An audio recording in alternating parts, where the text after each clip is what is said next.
All India बार examination myth versus reality. तो पता है, 2 साल में तुमने एआईबी का पेपर नहीं पास किया ना, फिर तुम वकील नहीं बन सकते। ये सिर्फ एक मिथ है। एआईबी का एग्जाम आपको 2 साल में पास करना होता है। अगर आप 2 साल में पास नहीं कर पाए तो आप दोबारा से एनरोलमेंट करा के फिर से एआईबी का फॉर्म भर के पेपर दे सकती है। एआईबी के पेपर में ना 40% मार्क्स लाने पड़ते हैं पास होने के लिए।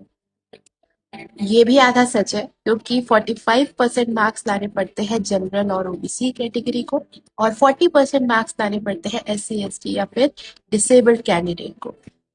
एआईबी का फॉर्म भरने के लिए ना तुम्हारा एनरोलमेंट होना बार काउंसिल में मोस्ट इम्पॉर्टेंट है।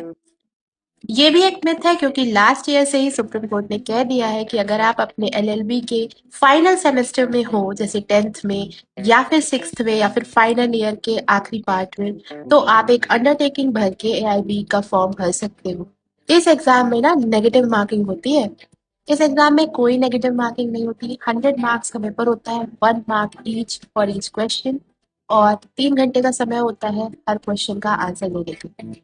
इस एग्जाम में ना कट ऑफ जो होती है उसे हमें क्रैक करना पड़ता है। इस एग्जाम में कोई कट ऑफ नहीं जाती, क्योंकि ये एक क्वालिफाइंग एग्जाम है। मार्क्स फिक्स्ड है 45% एंड 40%। लेकिन हाँ, क्वेश्चन डिलीट हो जाने की वजह से कई बार मार्किंग में फर्क आ जाता है। आउट ऑफ 100 की जगह कुछ क्वेश्चन डिलीट होके मार्क्स ऊपर नीचे हो जाते हैं। यार, सबको ये 2 साल के अंदर अंदर ये पेपर क्वालिफाई करना ही पड़ता है, चाहे वो कोई भी क्यों ना हो, इवन न्यू लॉ स्टूडेंट।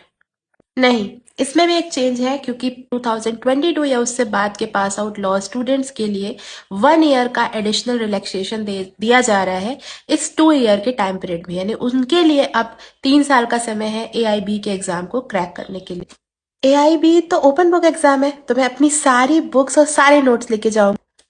नहीं, आप ऐसा नहीं कर सकते, क्योंकि एआईबीए ने क्लियरली कहा है कि इस एग्जाम में सिर्फ वही बेयरिक्स अलाउड है जिसपे कि नोट्स ना हो, कमेंट्स ना हो।